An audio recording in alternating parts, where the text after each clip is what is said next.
Hello and welcome to the 2020 Writers' Trust Awards Career Honors Edition. In lieu of in-person celebrations this year, the Writers' Trust is going digital to award more than $300,000 to Canadian writers. In this series of interviews, prize jurors from each of the Writers' Trust Career Awards will be chatting with recipients about their lives as writers, their work, and what's next for each of them.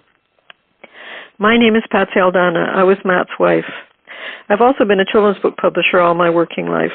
The selection committee for the Matt Cohen Award consisted of Wayne Grady, Anita Rau Badami, and me.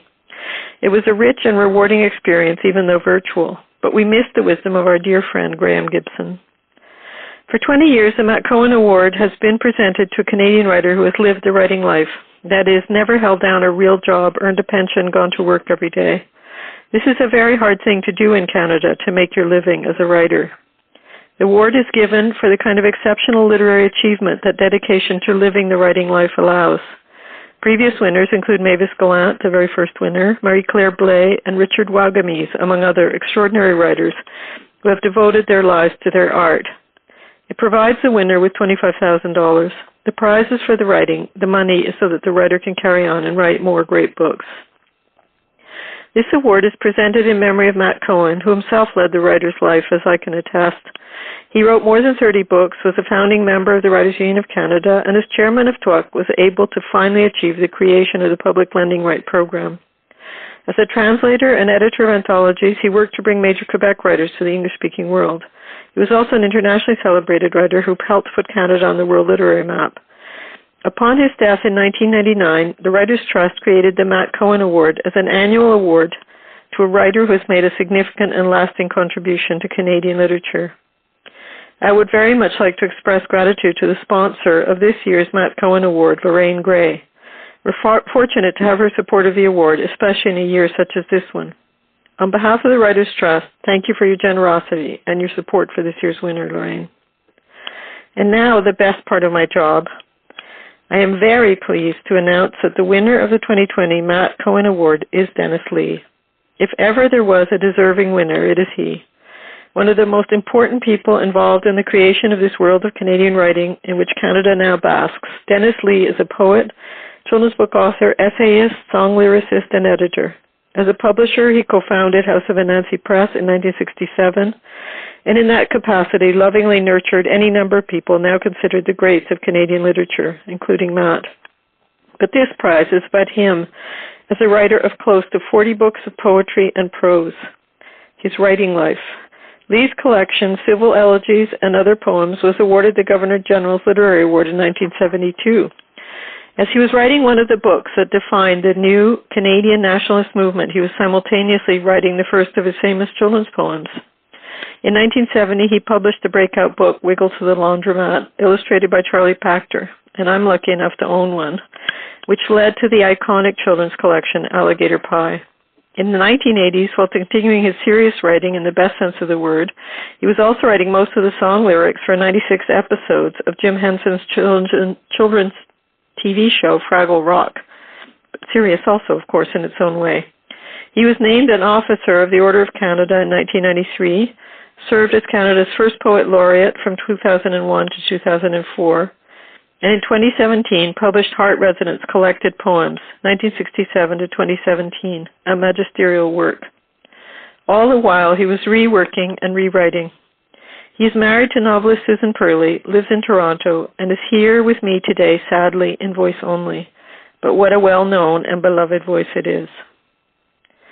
So Dennis, as I just said, I have a copy of Wiggle to the Laundromat that I bought for my kids when I first came to Canada in 1971, and they loved it. Civil Elegies, which is so different, really, was first published in 1968, and then in a revised edition in 1972, and I know revised again in 2012. So from the very beginning, you're making poetry in two utterly different forms and voices. Can you talk about it? Yeah, that was a strange business because when I was working on the kids' poems that became Alligator Pie, I hadn't yet found my voice in adult poetry, and I was scribbling away at this desperately bad first manuscript of my first book. So I had no profile there, and with my other hand, I was writing the children's poetry. And the effect was that while I was desperately hoping to find my feet and make my mark as an adult poet in the country, I could not stop myself from writing nursery rhymes and the other poems for my own children who were very young at the time. So I had this fear that if I ever did publish the children's poems, that would put paid to any ambition I had to actually be accepted as an adult poet. Because not only were they children's poems, which is not a grievous sin probably in itself, but these were poems that rhymed, that used metrical rhythms, that had regular stanza forms, and that was so beyond the pale at that particular time, that sort of formal traditionalism. But I couldn't stop myself, as I say, and eventually I did find my own voice as an adult poet, and the kids' things went ahead and were published with Little Laundromat and Alligator Pie. And my craven fear that this would mean ostracism from the august world of Canadian poetry was exactly wrong. Other poets would come up to me and say, God, I'm glad that thing exists. I read Alligator Pie every night with my kids at bedtime. So it turned out eventually all right. Well, and you broke also the idea that Canadian children's books couldn't sell. I mean, I remember you reading in your dashiki, and you definitely disproved the idea that Canadians couldn't write children's books. Yeah, they say that Alligator Pie did make, it was sort of a breakthrough book for a homegrown book really taking off in its own right. But I think that is also true of your of books like Civil Elegies.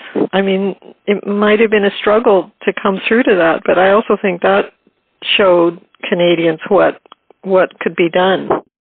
Civil Elegies actually sold a copy or two. And showed people what, I mean, I think it set a pretty high bar for political and for the whole nationalist endeavor in a way. Well, yeah, it's true. In terms of making a mark in the bookstores, Civil Elegies sold a copy in 1972 when it won the Governor General's Award. And then in 1974, I think it sold 2 more copies. And well done. I'm teasing. But, yeah, it did reach an audience, and that you might not have predicted when you first saw it, because it didn't really look like any other poetry that people were writing in the country at the time. But of course, it never hit the kind of wonderful, wild popularity of Margaret Atwood's poetry or Leonard Cohen's poetry. But, it wasn't trying to, and that was fine. So do you want to talk about the way that this whole range of ideas and themes and language that are sort of constantly present while you're working? Like, how do you manage those? Are you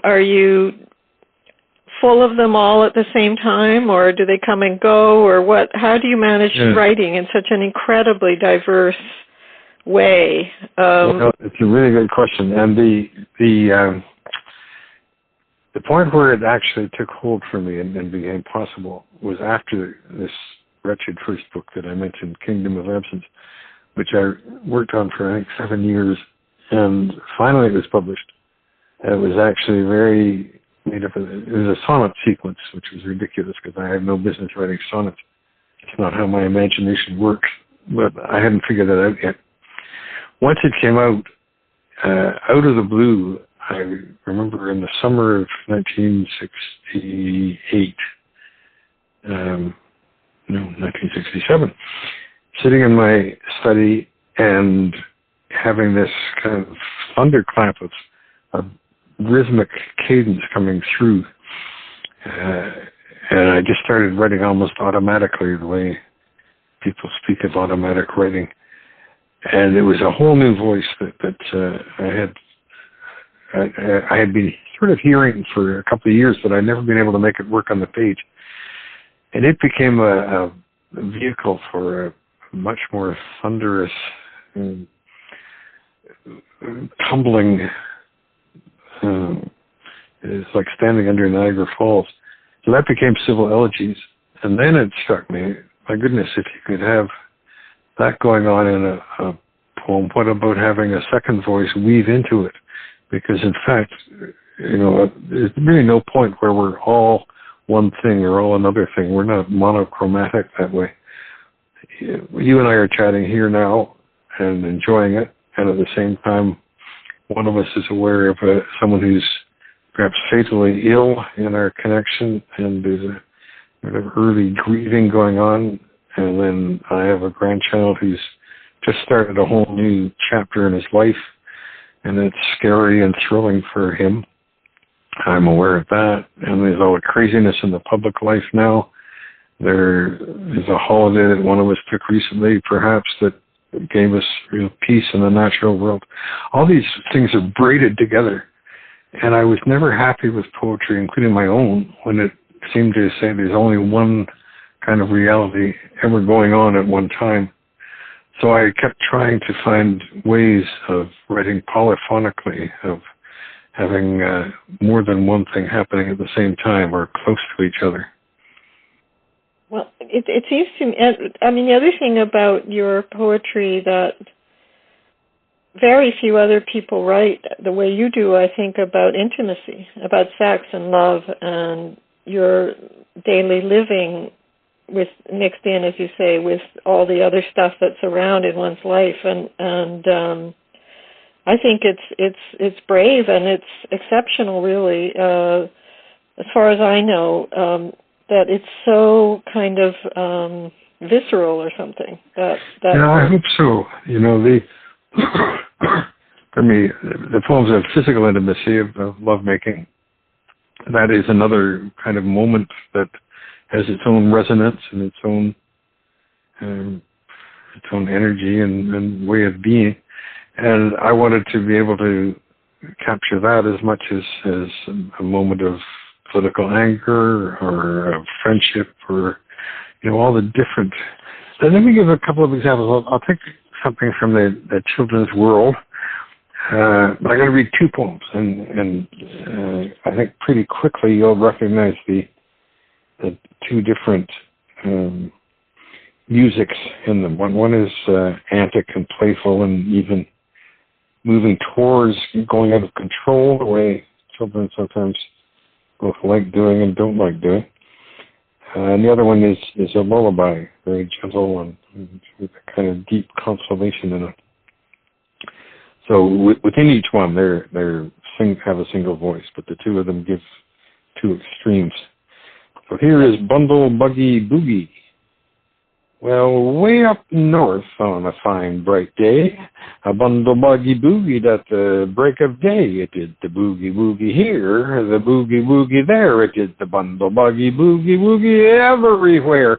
Calabogie, Kapuskasing, Espanola, Atacocan, Manitoulin, Madawaskam, Des Moines, Moosonee. Then another bundle buggy did a boogie woogie hop. Another and another in the bundle boogie bop, and it's a boogie woogie high, a boogie woogie low, and it's a bundle buggy boogie woogie everywhere you go. Athabasca, Apatibby, Bona Vista, Malaspina, Bella, Bella, Bella, Coola, Batchawana, Baycamo. Now, in case you weren't completely certain, that was the Andic one, not the lullaby. Wow, what a voice. And here is the lullaby. You two lie down. Over every elm, the half-light hovers down. You lie down too. Through every shade of dusk, a hush impinges. Robins settle to the nest. Beneath the deep earth breathes. It breathes. You too lie down. The drowsy room is close. And come to darkness. Hush. You too can sleep at last. You too lie down. Oh, beautiful. So two different kinds of music. And ideally, I kept wanting to find a way of having an extended poem that could something that's impossible in words and on the page. But I kept wishing I could get 2 or 3 or 4 different resonances, different musics simultaneously. That can't be done. In sung music, you can have 2 or 3 voices, each following a different melodic line, which is where the word really comes from. But on the page, the best you can do is move from one to the next to the next. But that's always been something that I just felt pulled toward, tugged toward. You call it polyphony. Yeah, I have tugs of war with musician friends sometimes. I kidnapped the term, I shanghaied it, and repurposed it for writing purposes. So can you read something where you've done that as best you can? Well, I could read you a longish piece. Are you in the mood for a... I'd love that. I'd love that. We can end with that, because I wish we had our entire lives to be hearing you. Well, we have had, but I'd like to hear some more now, and so please do. Well, look, I will read you then again a poem called Not Abstract Harmonies, But. And it is, in fact, both about the kind of thing we've been speaking of, and I hope it exemplifies it too. And it's really talking about different ways we have of making sense of things, of the world, of our experience. One of them is obviously having a system of intellectual categories that we fit things into. And then this is talking also about a different way, a more intuitive way of kind of waving our feelers and antennae around and picking up the resonance of this thing and that thing and hearing how they chime off each other. And it suggests that counterintuitively that the young person is likely to use the abstract system because they haven't really lived enough yet to know how different parts of the world feel when you antenna-ize them out like that. Anyway, it's in 3 parts, so nab your cup of tea or your glass of wine and put your feet up, and we will do this little sweet, not abstract harmonies, but.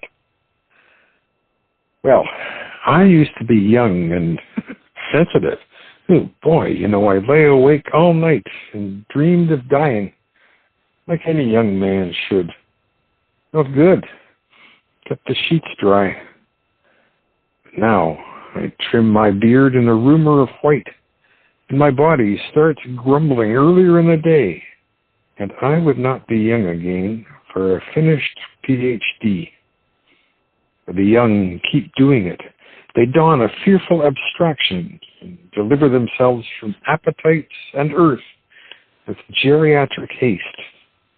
But I, being lately recovered, choose never in thought or word or deed to totter back to the kingdom of the young.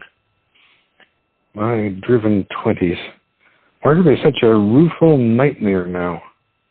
I guess because our lives were abstract. My friends, my own, they left out squawky, imperfect flesh and the way things are on the planet. And though we were first to discover freedom, fellatio, Zen, and the class analysis, like Bantam Einstein's solemnly arriving at the wheel in 65, which is fair enough. How else is wisdom renewed? And often we made brave lives ourselves, yet all of it was abstract, for it served the one forbidden God, denial of here and now. And I honor high abstraction, but never stop being various, earths and companions, and gritty and here until we can cherish what surrounds us, loathe it and cherish it. We will only oppress it further with all our heady, perfect systems. Or 2. How did I miss it? That haltingly, silently, stubbornly home, each mortal being announces the pitch of itself in a piecemeal world. And here, it was always here, the living coherence, not abstract harmonies, but rather that each thing gropes to be itself in time. And what is lovely is how, once brought to a pitch, it holds and presides in the fragile hum of its own galvanic being. And more, as it persists, it tunes to everything that is, neither an outright concord nor yammer, but half alive on all those jumbled wavelengths, inciting a field of near coherence in the spacey surround. One luminous deed amid the daily gumbo of motives, a well-made journey, or tree, or law, a much-loved parent, the fullness of grief. Whatever, let that flourish in its completeness, and every nearby thing begins to quicken, tingle, dispose itself in relation, till smack in the clobber and flux, coherence is born. So each live thing endures, rife with the itch to pick up currents that do not mesh and live their concert. Each thing, which makes for a welter of harmonies, until those jagged cadenzas of meaning ripple like simultaneous fields of light. And if a man could stay clear enough, stay near and distanced enough, resonance by resonance, it would ease down into itself. Coherence is cohering, till almost he senses the world is jubilee. I mean the hymn of the fullness of being, the ripple of luminous cosmoi, up, down, and across the scales of orchestration, in many-dimensional play. Here good, now bad, but telling the grace of daily, infinite coherence. Part 3. I speak of full coherence in hope alone. I'm not that quickened attender, and have no mind to loll in the blissed-out stupor, while bodies are tortured or starve. Yet though it is never achieved in our lives, it is never wholly absent, for always we are buzzing on the verge, excited by urgent currents that fret us and rev us and never quite jibe with our own. And in a piecemeal world, let this be what I dwell in, not abstract harmonies, but rather the chronic, abrasive, not quite confidence of the things which are. And the jangle is hard, but not to be quickened is death. And we are a botch and a warm-up, although I do not know for what. And who tunes us, if it can be said that way at all, is an endless vocation. Wow.